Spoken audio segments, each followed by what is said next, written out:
Club. I'm your host, Timo Wunderlich. Let's get right into it with VIC readings. The form of a look at the best value investment recommendations by the best of the best value investors out there. Today we have HASBRO Inc. Ticker is HAS. Price at point of filing is $51.93. Cents. This is not a recommendation, not advice. Please do your own diligence before investing into anything, and let's get right into it. HASBRO is a good business undergoing several positive changes that should improve long-term profitability. The changes will simplify the business structure, deleverage the balance sheet, and allow the company to focus on its most impactful and strategic lines of business.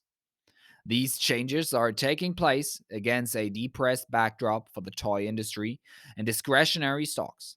Similarly, there have been several Hasbro-specific conflicts/changes that have added to the overhang and uncertainty. An activist battle, a new CEO who has faced skepticism, an uproar among the Dungeons and Dragons and the Magic the Gathering communities, respectfully, in response to Hasbro's management of those brands and the departure of the CFO. I think the confluence in micro and macro events will dissipate, and over the next few years, Hasbro will emerge a leaner, less leveraged, more profitable company trading at a cheap valuation on 2025 numbers. The collection of iconic and irreplaceable branded entertainment properties, including Peppa Pig, Transformers, Monopoly, Clue, Play Doh, My Little Pony, Dungeons and Dragons, Magic the Gathering, Power Rangers, G.I. Joe, and Nerf, among others, provides some downside support as this one of the largest and most valuable collections of branded IP in the market. Transactions across owned IP/rights and IP suggest that Hasbro would have a lot of value to a strategic buyer, or that Hasbro could sell or spin off some of its IP. Hasbro is toy and entertainment company with several favorable business qualities. Broad consumer awareness of its brands, emotional connection with passionate fans, broad distribution, and decades of gameplay that familiarize customers with the rules of its games. These assets cannot be easily replicated. The toy industry is historically fickle, unpredictable, and susceptible to competition from within and outside the history.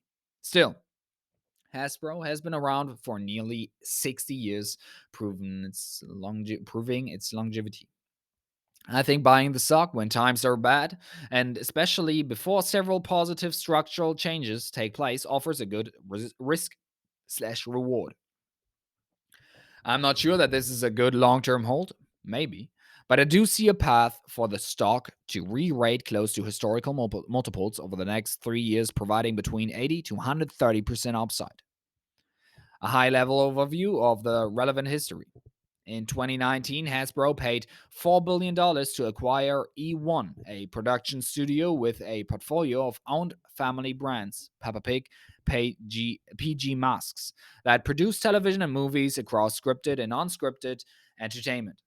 The E1 deal was a marker of the strategy of Brian Goldner, the previous CEO who wanted Hasbro to have a bigger business producing and controlling movies and television based on its portfolio of IP. E1 was a deal done with a lot of debt before COVID, producing expensive entertainment introduced capital intensity and operating costs into the business and created misalignment between revenue and costs, given that entertainment production is capital intensive upfront with paybacks that may occur over many years, if at all. The marketing benefit of a great movie to drive toy sales is more aligned. Mr. Goldner died in 2021. Chris Cox, a Hasbro gaming executive, replaced him. Under Mr. Cox, Hasbro decided to sell a substantial piece of E1, retaining the family brands and potentially some production capabilities. The sale of E1 is said be garnering interest from several studios and should be completed this year. While hard to predict, the sale of E1 could net Hasbro between $500 million to $1 billion net after tax, which will be used to pay down debt. The sale should also have the benefit of simplifying Hasbro's financials by reducing the amortization of film and content spent and better aligning revenue and costs. There are a few other key initiatives underway to simplify the business. First, Hasbro has chosen to license a few of its non-core properties, essentially moving to a royalty model. For example, Play School, preschool brand, Littlest Pet Shop will move to partial or full license model in 2024. Second, Hasbro has communicated plans to reduce costs at 250 to 300 million run rate by 25. Lastly, I believe several negative headlines surrounding the business and the new CEO will abate over the next year, improving sentiment. Among them, Alta Fox, an activist fund, waged and lost a long campaign pushing Hasbro to spin off its Wizards of the Coast division, its high margin gaming business segment that contains Magic the Gathering and Dungeons and Dragons.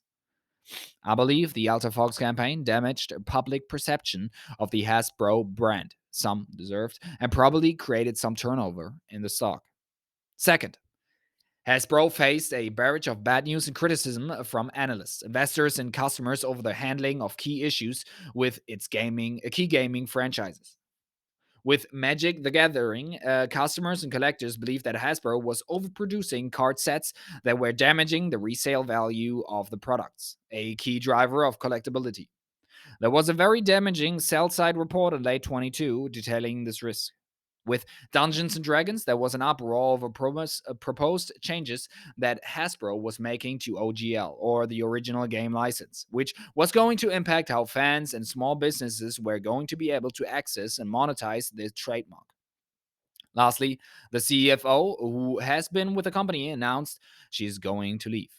I believe that Hasbro constructively has responded to these missteps, is rebuilding trust with its fans and game player communities. Also, I believe that the new CEO is doing a good job communicating his vision for this business and taking meaningful strategic steps to improve profitability.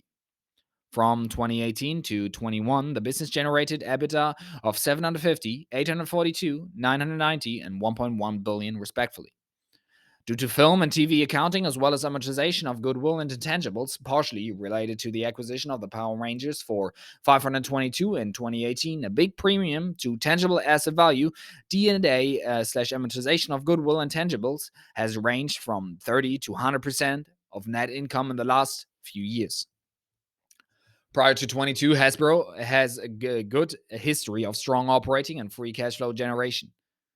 In 22, 21, and Hasbro generated 976, 817 of operating cash flow, respectively. Hasbro was early in outsourcing a lot of toy production slash getting it off the balance sheet before metal, which reduced capital intensity. CapEx totaled 1.5 to 2.5% of total sales. On 23 estimates, Hasbro trades at 9.4x E23 EV EBITDA and 12x E23 PE. These multiples represent a discount to the 5-year average forward EV EBITDA multiple of 12x and PE multiple of 19x. While I do not expect Hasbro to have a strong top-line growth story, I do believe that the strategic initiatives, licensing, selling part of E1, focus on growth of their larger brands, should improve profitability over the next several years. Earnings should grow, and the multiple should expand to reflect the positive structural changes in the business. Likewise, the industry headwinds could turn into tailwinds. In 25, if Hasbro can generate $6 billion in sales at a 20% EBIT margin, the company could earn $6 a share. At 15 to 20x PE, the stock would be worth $90 to $120 versus $52 today.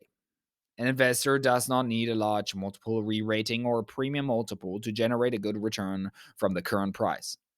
The quality of the IP, durability of the business, combined with a less leveraged balance sheet and more focused business model, should support a higher multiple. With Hasbro, you should get earnings growth and multiple expansion. In exchange, you must buy into a depressed toy and consumer discretionary market, must underwrite uncertainty around the timing and value of the E1 deal, and must have some confidence in a board slash management team that has damaged trusts with investors. It is worth pointing out the strength of IP and economics of Hasbro's gaming business, which I think makes Hasbro unique among toy companies. Hasbro's Wizard of the Coast gaming business is a gem, with its two main properties, Magic the Gathering and Dungeons and Dragons, establishing a durable, recurring revenue stream supported by a large built-in base of loyal players and fans. Hasbro's gaming business appears less affected by the vagaries of the toy market and generates segment level operating margins that are much higher than peers. In 2021 and 22, Hasbro's Wizards of the Coast and digital gaming business generated 906, 1.2 billion, and 1.3 billion in revenue, split between tabletop and digital, with segment operating profit of 420 million, 547 million, and 538 million, respectively. As reported, the gaming business generates 40% segment operating margins, closer to software margins than toys. You can make a case, which AltaFox tried to do, that the gaming business standalone could be worth close to or more than entire market capitalization of Hasbro. A sale of Wizards of the Coast would attract immense interest. I'm not aware of many companies with breadth and quality of owned branded IP of Hasbro. Among the properties, Peppa Pig and Transformers / Power Rangers / G.I. Joe, Play-Doh, and My Little Pony, Nerf, a very large library of well-known board games, Candyland, Hungry Hippo. Hasbro has a presence in key categories such as action figures, preschool, board games, and crafts. There's also a strong nostalgia factor, as many parents grew up with these brands and toys and therefore have a strong emotional connection with them that they can relive, or access through their kids. The fact that so many generations know the rules of the games also is underappreciated advantage. It broadens the market, supports intergenerational gameplay, and widens the community, which is part of the appeal for games. Branded family and branded gaming IP is valuable to financial and strategic buyers. Moonbug, the owner of Coco Melon, sold for a reported $3 billion in 21 to a PE-backed entertainment company run by former Disney executives, Candle Media.